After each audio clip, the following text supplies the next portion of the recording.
Hello again, everybody. This is Dan Clouser, and welcome back to the Journey of My Mother's Son podcast. Today I'm joined with Dai Manuel, who is a author, speaker, and a coach, and actually has a TEDx talk out there, which we're going to talk about for sure. But Dai, thanks for joining me today. Dan, thank you. Yeah, it's an absolute honor, but it's also super cool understanding it. I know we had a chance to have a brief conversation before we hit record today, and just hearing about your inspiration for why, the why, like what's the big motivation for you and inspiration for you for podcasting? Because I know well, let's be honest, it's a labor of love, and I see so many great creatives out there putting out some amazing content, and you're definitely leading the pack. So I got to say thank you. This is an honor to be here today, and I'm just really looking forward to our conversation. No problem. Looking forward to it. So before we get started in the conversation, though, Dai, just introduce yourself to the audience in your own words. Who is Dai today? Sure. Well, I'm just recently turned 46, and I'm a father of two teenage girls. They're 17 and 19. Their names are Chardonnay and Brie. So for those that have caught that is wine and cheese, and a couple socialites in the making. But I've also been fortunate enough and rather blessed to have been dating my wife the last 23 years. And I am very specific and intentional with the language around that. Yes, I'm dating my wife.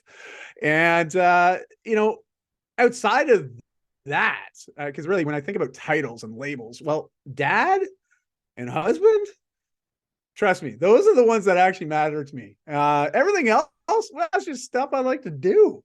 I've been an entrepreneur my entire adult life with a number of different businesses in the health and wellness spaces. And during that journey of 28 years, I've had a wonderful opportunity to connect with some amazing individuals, but also help a lot of people navigate change.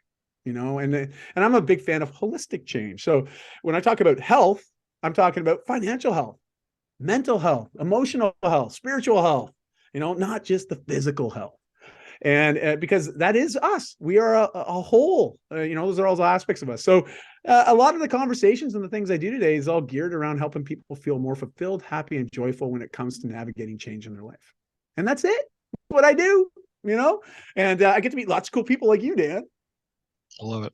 I love it. So, yeah, I mean, navigating change, boy, is that ever a loaded topic for sure. I think as the human race, change is one of the things that we struggle with more than anything in the world. So, tell me a little bit about, which is interesting. It really is. So, tell me a little bit about the inspiration as to why you wanted to help people navigate that of all things, change of all things, something that they don't want to hear from you. They don't want to tell you, get out of your comfort, break the shell. Well, I think it's because we all know that. Yeah. Well, I was going to say, Dan, too, also it's, there's a lot of stigmas, but also cliches around change, right? Like we hear about it. We nod our heads. We agree. Like, all change happens outside the comfort zone, right? Like we hear that. We nod our heads to that. We agree. And yet we still struggle to get out of the comfort zone. It's like we fully are aware of it. I kind of equate it to cigarette packages, especially up here in Canada. I don't know if it's the same down in the States, but I know in Canada now, 3/4 of the labels, like when you look at a package of cigarettes, almost 75% of that is a warning label now. And it's got some pretty graphic images. It's got a bunch of crazy stuff on it saying, this is going to kill you. Right. That's pretty much the message, right? And yet we know it, we acknowledge it, and yet people continue to smoke. So I look at change in our life very similar to that, right? It's this thing that we often want, but the actual doing and the actions to sustain the change and create the change, it's work. And if it's new to us, it's going to feel foreign. It's going to feel challenging. It's not going to feel normal because it ain't normal for us, and I can speak to this really well. Okay. Like I am no stranger to change. Like all of us have experienced lots of change. And, back to case in point, what you said earlier, Dan, like we think about human species, humanity, it's in our DNA. Change is there. And we are so darn resilient as a species. Now, my climate change friends are like, yeah, humans are too resilient. Look at us. There's 8 billion of us on this planet, exhausting a lot of resources at the same time. But yet we endure. We overcome. We are more than the suffering that we have to endure. And I think sometimes we forget that, we really do. We get so caught up in the day to day that we forget that, man, we learn a lot of stuff in our lifetimes.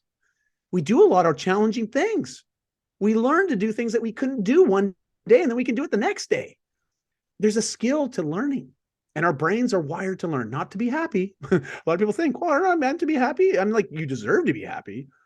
But our brains aren't wired to be happy, but our brains are wired to learn. And how do we learn? The two most effective ways: mentorship and modeling, right? Like, so when you think about anything that when we're navigating change, maybe it's a good idea to try to find others that have already navigated certain types of changes that we ourselves want to make. And this is sort of my long about way of answering your question, Dan. And, for my motivation, my inspiration for wanting to support people with this is because I myself have navigated a lot of huge, massive, significant changes in my life. Now, again, it's highly subjective and very personal, right? Like, everyone can probably have the same statement, but that's equally accurate, right? Like, it's all our own perspective. That's how we experience this thing called life, And as a teenager, as a prime example, from age 9 to 14, I struggled a lot with some mental health challenges. And as a result of that, I learned to escape my life through video games, through movies, but also I learned that by eating certain types of foods, I could manipulate my emotional state. And what I mean by that is, I wasn't sitting around eating big bowls of salad, okay? Like, I was sitting around at age 9, and I was going for very nutrition poor yet calorie rich foods. The comfort foods, those instant gratification foods, those foods that give us an instant spike in energy and those feel good hormones, which is usually followed by a crash very quickly after. But what do? Well, we want a little bit more. So we're constantly chasing that high. And I learned that very early on, that I can manipulate my emotional and mental states with certain types of foods and certain types of activities. Now, they weren't necessarily healthy ones, because after 5 years of doing that, I walked into the doctor's office with my mom one day to get my asthma looked after, and he's pulling my mom aside. He's like, "Betty Ann, your son died? He's morbidly obese." Now, at age 15, I'm like, I don't know what morbidly means. I don't know what obese means, but man, it didn't sound good, And I was bottling up a lot of emotional grief at that point in time. I really had a lot of negative self-opinions and low self-esteem, and dealing with social anxiety. And it just, there was a lot of challenges. And being in that state of unhealth only amplified those challenges, made things even harder to navigate. And then at age 15, I had this realization that I was more afraid of not changing than trying to figure out how to change. And this is important to note, because any of us that are navigating change, we often get to a place where we know we're going to change, because we're now ready to make the change, because we're afraid of not doing it. Like, we're afraid of, oh gosh, it took me 5 years from age basically 10 to 15 to get to that state of unhealth. And I'm like, okay, if I'm honest with myself, by the time I'm 20, if I don't do anything different than I'm doing right now, I'm not going to feel as good as I do today. I don't feel that good today, So there was this like realization, this moment of clarity, where I came to an understanding that I don't want to be like this anymore. I want to be healthy. I want to feel good. And a lot of people say, what was the motivation for it? And I was like, well, to be honest, I wanted a girlfriend. Okay. I wanted someone to want me, and there's a lot to unpack there, and I don't need to go into it. I've had quite a bit of counseling, and I've worked with a therapist as well as a psychologist about 15 years ago to help me finally navigate this. But I wish I did it when I was younger. I really do. I wish I started that when I was in my teen years. I would have definitely changed and influenced my adulthood very differently, because I went from eating and coping with emotions through food to alcohol when I was 17. That then carried me forward for the next 15 years as I ventured into adulthood. I learned to be more social, to be more engaging, to be somebody different. But the only way to unlock that person that I believed everybody wanted to hang out with was through alcohol. Anyways, long and short of it, I've worked through those. I've come out the other side. I'm more connected with my life and the people in it. Took a lot of work, but man, was it worth it. And that's the thing I want people to take away from change. It is hard. It's rarely easy, but it is simple, at least methodology and process, but it doesn't mean it's easy, but it will always, always, always be worth it. And so, yeah, that's sort of what brought me to change, man. After going through a lot of this hard stuff myself, I feel responsible to now help others do the same thing, Because when I turn around, I look back on the journey that I've come from, I still see a lot of people at the starting line waiting to get going, but they don't know how to start. So that's what I feel I'm here to do, just help people get started. Yeah. Yeah. And I think that's so important to, want to be able to give back. I mean, because it's one thing for you to go through that, because there's, literally millions of people who have that same story, that they've battled through it, but they don't necessarily see the need to want to then turn around and give back and help others through. So I think that's very commendable that, you're in that space where you want to help others get through that. And, again, when you talk about change, coming from a guy who, 2.5 years ago sold all his belongings and decided to, move into an RV and drive around the country. I love that's, it. I absolutely love it. I love it. That is quite a change. And what's funny is Yeah. people ask us all the time, they're like, hey, so were you guys RVers your whole life? Did you, have an RV? Did you go camping and all that stuff? The answer is no. Like I knew nothing about it, didn't know. Yeah. Didn't know what a black tank was. Didn't know what anything was. First time I ever drove an RV was the day we drove what we live in now off the dealer's lot, so it's been a lot of change and a lot of learning. And I think when you kind of spin it that way, that change is just another way to learn, I think it makes it a little bit more easy for people to digest. So what is your approach when somebody's coming to you looking to battle through that change? Is it to, throw at them that, no, this isn't as much about the change as it is about the learning? Is that kind of your methodology, or how do you approach that when somebody's struggling with the change? Yeah, I think that's a great place to sort of start the convo on this, is that change, we recognize that change is happening all the time. And I think we have to come to an understanding of what is our relationship with the idea of change and our experience with change to this point in our life, whatever that might be, because, the Buddha said this about 2,600 years ago, right? He's like, this universe of ours, there's nothing that's permanent. In fact, the nature of the universe is impermanence. And I'm referring to this from a non-secular standpoint. So please, those that have various differing religious beliefs, I'm not here to speak to that. I'm here to speak to just something that was said about 2,600 years ago, which was quite wise, and the neat thing is, in the last 100 years, science caught up to say, oh, you know what? Buddha was right. Everything is in a constant state of change, So when we start to understand that and accept that as a truth, that as much as we would wish that everything just stayed exactly as it is, that's a wish that will never be fulfilled. It is a wish that you can't make unless you're actually lying to yourself, because the more we try to hold on to things and prevent them from changing, the more we get frustrated and upset, either at ourselves or the situation, the predicament, our lives, because we recognize that things don't stay as they are. We can be in a moment of absolute bliss, but that too shall pass. And that's important to note. It is, because once you accept that change is always happening, it's going to happen whether we like it or not, we can start to work on our relationship with that concept, that idea, that belief, if you will. And I always find that this clarity around change and how it shows up for us and our experience with change, once we get clear on that and get clear on the values that we want to honor for ourselves, it's a matter of aligning that to a place where we can start to feel more confident that we have direction. Because, with lack of direction, well, you can pretty much start walking anywhere and, hey, be happy. At least you're moving forward. I mean, you might not be moving towards any sort of goal or desired outcome, but at least you're moving, and that's a good thing. But more specifically, we do tend to want to at least get our sights set on a certain direction. And that's where I find clarity is very helpful. Once we get the clarity, the confidence goes up, because we're like, okay, well, at least I've got direction. So I know if I keep going at least this direction, I should start to see some of the things I want start to happen. Because that might involve you taking a few steps. And I'm speaking sort of metaphorically here, but those steps might be certain types of actions, right? Certain types of support. You might find somebody that can help you on that journey. Maybe find a coach, a mentor, a teacher, right? A parent that you want to re-engage with to help you with something very specific that you want to navigate in your own life. But here's the thing. Once you're clear, you got direction. Now you got direction, you can start to feel more confident that if I start taking steps, I'm going to start moving there. I'm going to get closer to where I want to be. And this is the coolest part, is once you start on that journey, it starts to be self-fulfilling. You start to see things happen.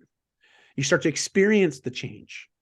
And then your belief that you are possible, whatever that is in your life, those barriers start to come down a bit. I'm not saying they're going to disappear. Listen, we all have that little voice in our head that's like going to be, no, you can't do that. That's impossible. Nah, you'll never succeed. I mean, that little voice is always there. Okay. You can't get rid of it, but you can definitely mute it, and here's the beautiful thing. And I'll sort of end it on this, because I'd love to hear your thoughts on this, Dan, is clarity creates confidence.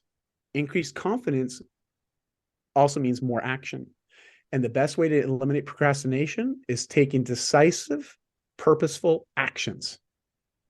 And the cool thing is, once you start doing those actions that are actually also reinforcing the things that you want to see happen or see change, it builds more confidence, which again leads to more clarity. So it's almost this ebb and flow between clarity, confidence, action, right? Lack of procrastination, back to more confidence, back to more clarity. And I think it's just a matter of adopting this in our everyday, these little things. And so I often find it's not so much trying to get clarity on what it is we want, rather than asking ourselves the right questions to dig out from us what is truly the motivator. What is that inspiration? What is the thing that's going to allow us to get started, but more importantly, keep us going? Yeah. And sometimes those are the questions that we ask ourselves when no one else is around. Yeah. Yeah. And it's interesting because, like you said, I mean, everything is always in a constant state of change. Yeah. So even if we try to resist it and actually don't change ourselves, like everything around us is still going to change, whether we want to or not. And, when you talk about taking those steps, I mean, again, just going back to our story, we had talked about, making this move for just under a year, because I had to put some stuff in place with the organization that I ran and that sort of stuff. It's not an overnight change that they can make happen. But then, in January of 2020 rolls around, it was like when we met with the real estate agent, and our original plan was we wanted to meet with her, and we were talking about, we'll wait, 1 or 2 months, because our goal was we'd sell the house, somewhere around May of 2020 and hit the road. And we met with her in January, and, my wife and I talked about it afterwards, and, we came to the conclusion, like, why are we waiting to list the house? Like, why are we waiting? What's the difference if we list it in January or if we wait to list it in March? So like, what is the hesitation? And we kind of came to the conclusion of, let's just list it. Let's get it listed. So we did. We went ahead and listed it in January, and then, 2 months later, as the entire world shut down and things, changed again. The plan that we thought we had changed. So we actually took the house off the market, waited for things to open up again, which they did in June, as far as the real estate market, put the house back on the market.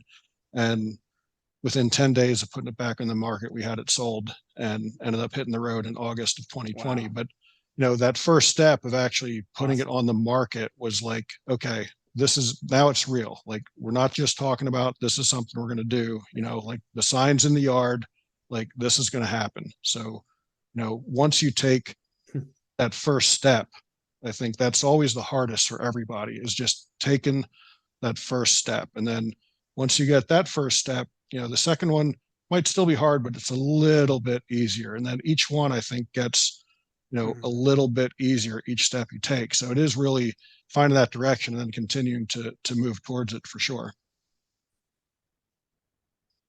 Certainly helps. Incremental little steps, right? And I mean, it's almost a cliche nowadays, but we hear about this idea of micro habits, right? And these little things, and it's the littlest of things that we do and we do consistently that ultimately form our life, or at least our perspective on life, our relationship with those around us, but more importantly, the relationship we have with self. It's those littlest things that those little deposits and whatever those things are that help formulate who we are.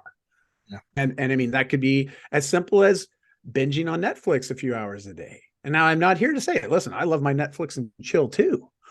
But if all of a sudden you're picking up your phone and you go to that section on the phone that a lot of people want to avoid, but there's a section on your phone that tells you how much time you spend using certain apps on your phone. If you look at that and all of a sudden you're seeing, wow, I average out to 4 hours a day on social media. And then you start to wonder, it doesn't seem like that. I do 10 minutes here, 5 minutes there, 10 minutes there, half an hour here, right? Like, oh, I'm waiting for the bus. I'm surfing the net, right? Like, you don't realize, but all these little bits of consumption adds up to a big deposit at the end of the day. And then we find ourselves feeling frustrated that some of the changes that we have said are very important to us. I tend to have conversations with people around mental health and physical health, especially. And it doesn't take huge amounts of time or energy to start to see positive changes in those areas, but it does take some time. And the number one excuse I hear from people of why they can't make changes, I just don't have the time. And I'm amazed at it because I'm like, I know you do. I know you got time. I'm like, do you have at least 30 minutes a day? And they're like, 30 minutes a day, that's it? I'm like, well, yeah, that's 2% of every 24 hours. Do you have at least 30 minutes a day to dedicate to your own self-care? And people are like, I might have that. I'm like, well, give me your phone. And I'm like, yes, you do. Yeah. Yes, you do. And I think it's really important to get honest with oneself, like full honesty and being completely accountable to oneself to truly lean into change and develop a champion mindset around change. If you become a champion of change or an advocate for change in your own life, trust me, your relationship with change will get better. There's going to be some things that still happen outside of you that influences what happens to you. It's going to happen, but you can navigate that change and you can navigate it well, or at least from a more positive place. So you come out the other side, hopefully not as scathed, not as feeling as negative or down about the changes that you've just had to endure. Because I'm seeing a lot. I've had a few friends, they've been laid off, especially in the tech industry. There's been a huge consolidation, and we're seeing this globally. We're seeing the tech industry starting to reduce its counts. Like, in Canada, I think 5,000, 6,000 employees in Amazon were just let go. It's one of the biggest companies in the world, and yet they're laying off people too. So those are changes that come. Of course, we don't want that. It's our livelihood, right? But we see this happen all the time. But the way we navigate it is going to be dependent on that relationship we have with change in self. And so, do something simple. And that's where the self-care piece comes in. A little bit of time every day, focus on your own mental health, your physical health, your emotional health. And I'm not saying hours a day, okay? Like, I'll be the last guy that dedicates hours a day. But 30 minutes of focused effort, you'll be surprised at what that will translate to once you compound that over a month. Just 28 days, 4 weeks, 30 minutes a day of focusing on those little things that help make those micro improvements in those areas that you want to change. At the end of a month, you're going to be very different than where you were at the start of the month. Like, you can't help it.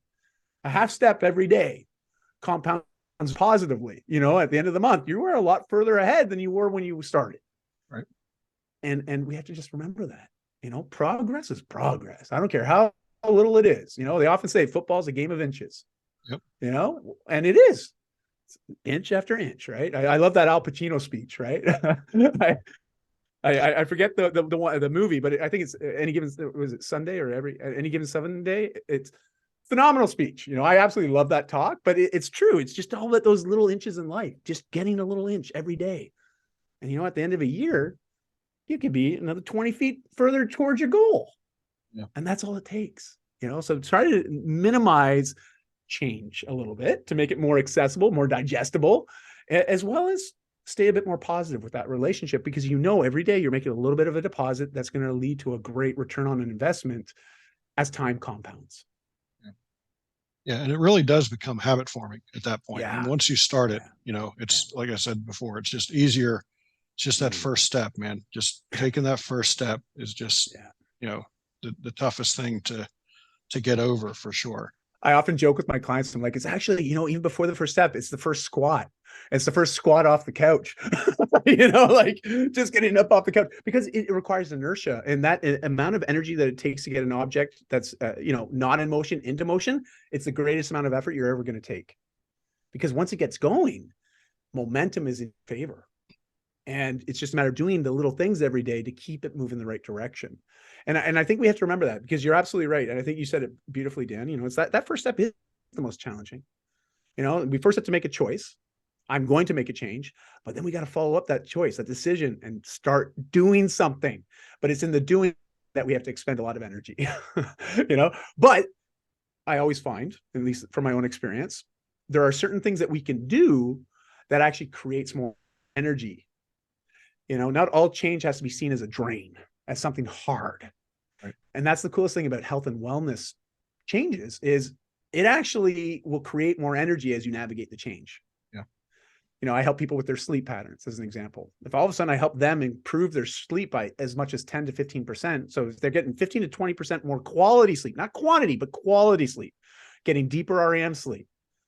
You might only be sleeping 6 hours a night, but if of that 6 hours, you're getting 20% more effectiveness, that translates into a huge shift in your mood and your energy. Yeah. So that subtle little change is actually creating more energy for you, not requiring more energy. And I think we have to start to understand that there are certain things that when we change it, it actually is a really good change that will help facilitate future changes.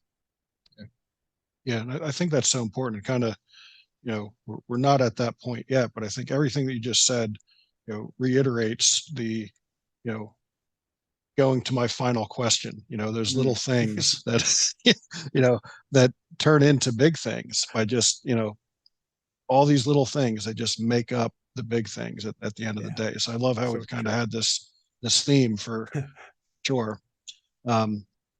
So Dai, is there anything that we didn't talk about that you'd like to, bring up to the listeners? Dan, to be honest, I've enjoyed this conversation around change because I know it often boils down to just our relationship with that idea, right? But it often relates back to also how we've experienced it. And I think a lot of the times our experience with change is typically negative. Yeah.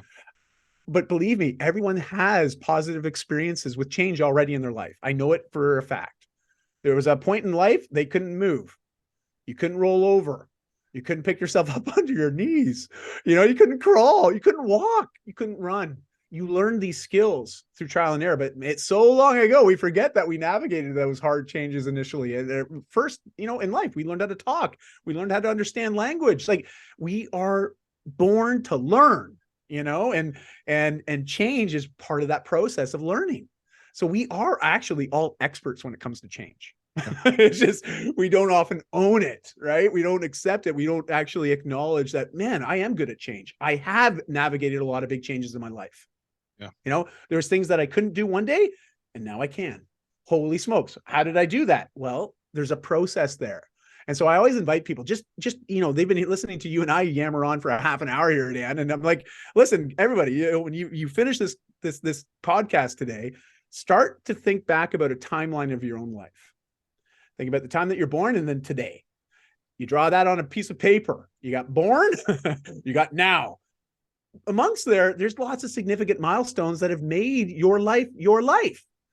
But I bet you every of those major milestones involved a sliver of change, if not a big piece of change. But we forget.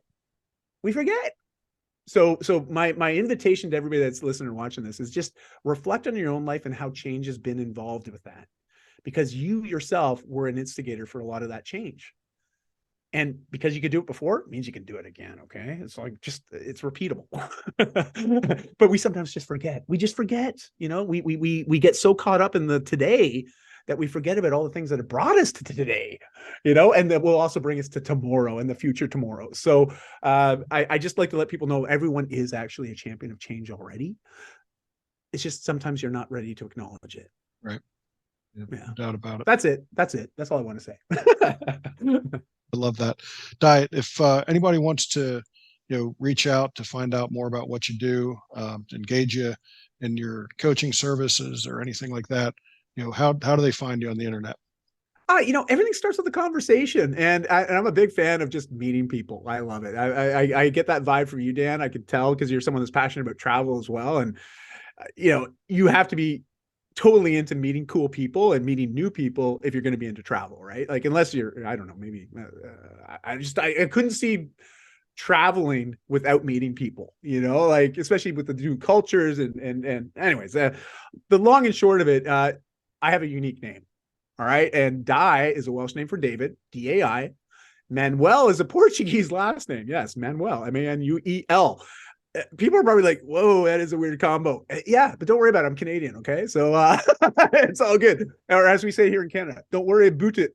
But if you can type my name in, you will find me on any social platform. I just use my name. But if you really want to have a great conversation, whether it be online or offline, let's connect on Facebook, Instagram, or LinkedIn.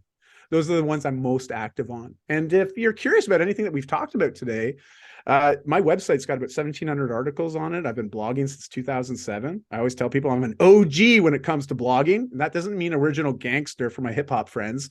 It means old guy. Okay. So I'm an OG in the blogging space, but there's 1,700 articles all geared around change and making positive changes and adaptations and evolutions when it comes to our lives.